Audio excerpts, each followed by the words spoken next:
Bonjour, nous sommes heureuses de vous retrouver aujourd'hui pour aborder un point très important quand on veut mincir. Alors, je suis Bénédicte Citeaux, votre coach minceur pour le programme YoYo Votre corps vous parle.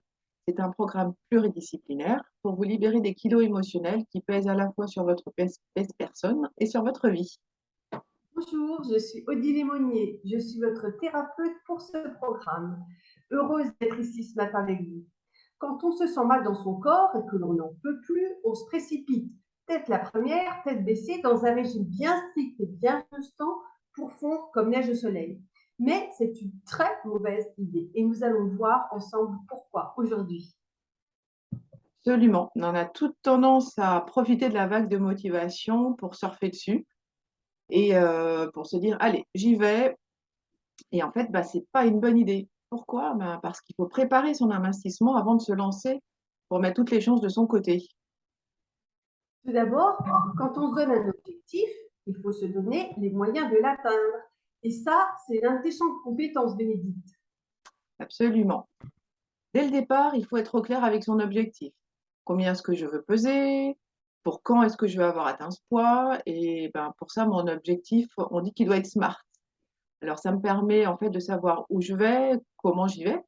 Et si on fait pas ça, on se perd en chemin et ça va vous démotiver, ça va potentiellement générer de la culpabilité. Et en plus de ça, ça va dégrader l'estime que vous avez de vous-même. Donc, très mauvaise idée. Alors, qu'est-ce que ça veut dire, SMART? SMART, ça veut dire spécifique, mesurable, atteignable, réaliste et défini dans le temps.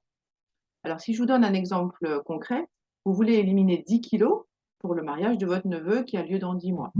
Alors, si le mariage du neveu est dans 10 jours, par exemple, et l'objectif, vous n'allez pas pouvoir le smarter, on dit ça comme ça, parce qu'il n'est ni réaliste, ni atteignable, donc il va être forcément démotivant.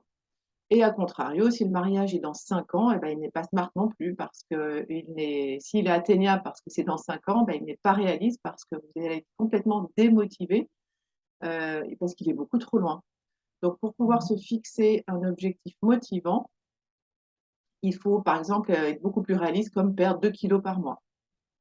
Il y a des outils qui sont très utiles pour soutenir cette motivation.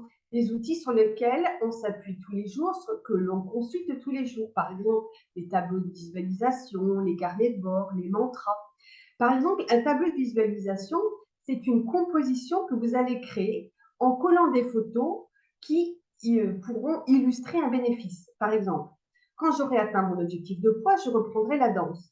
Alors, vous pouvez illustrer avec une photo que vous allez choisir, une danseuse, et en regardant votre tableau tous les matins, en vous projetant dans la joie d'avoir non seulement atteint votre objectif, mais aussi pu assouvir ce bénéfice de reprendre la danse, eh bien vous allez vous soutenir d'une façon très efficace à votre motivation parce que vous allez vous connecter à la joie. Et il n'y a pas mieux que la joie pour soutenir la motivation et être le moteur de la motivation.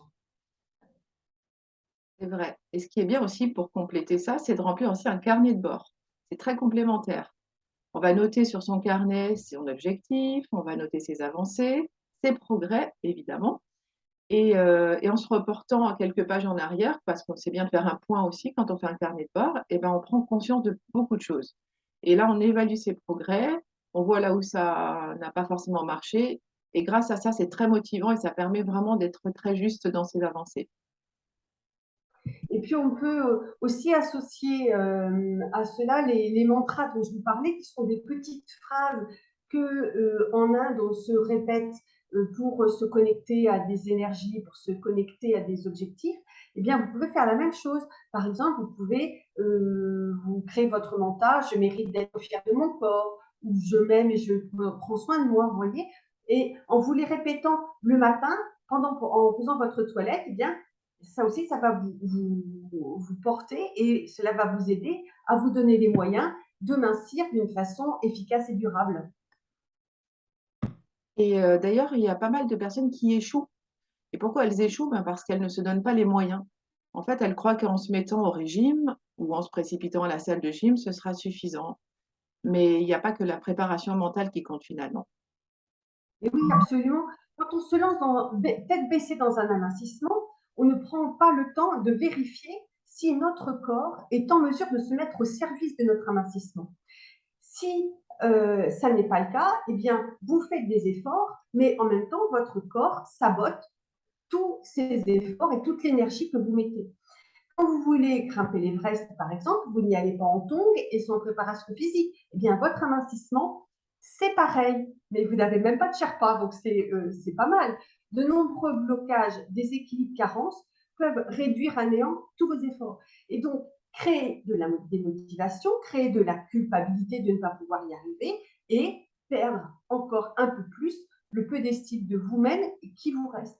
C'est donc très important de vérifier avant de commencer si tout va bien. Je vais vous donner quelques exemples pour que vous compreniez mieux. Par exemple, certaines carences.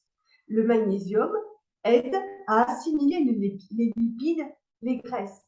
Si vous êtes en carence de magnésium, eh bien, vous allez avoir du mal à comment dirais-je, votre corps va plutôt stocker les graisses et les lipides parce que eh bien, le magnésium n'aidera pas à assimiler. Un autre exemple, si vous êtes stressé, votre corps va générer l'hormone du stress qu'on appelle le cortisol, qui favorise le stockage des graisses au niveau de l'abdomen. Quoi que vous mangiez, même si vous mangez de la salade non assaisonnée.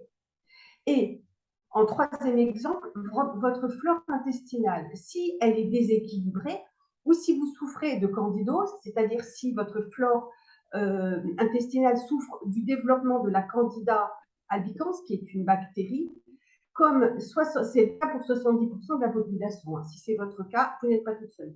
Eh bien, votre envie de sucre va être attisée et le stockage des graisses va être favorisé. Entre autres, mais le sujet de la candida albicans, de la candidose, ça mériterait une vidéo entière. Oui, on vous préparera ça d'ailleurs.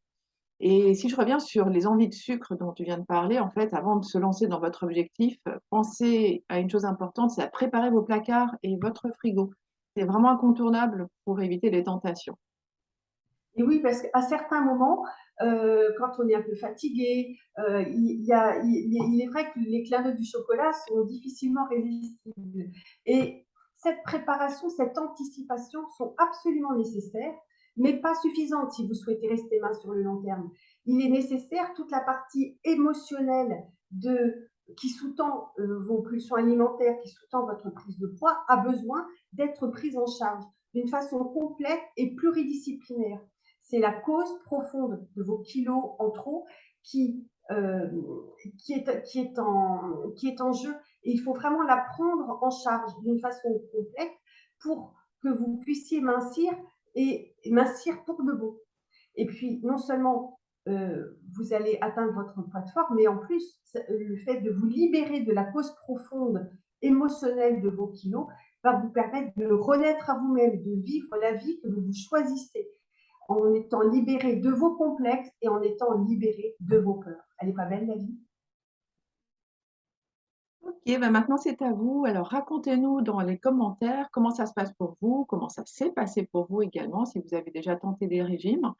Et voilà, si vous avez des questions, si vous souhaitez également profiter de notre bilan minceur que l'on vous offre pour mieux comprendre pourquoi vous n'arrivez pas à mincir, eh bien inscrivez-vous.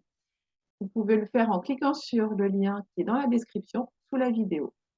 On vous remercie pour votre attention. On vous dit à mercredi prochain et on a hâte de vous retrouver pour un nouveau sujet. À bientôt. Merci pour votre attention. À mercredi.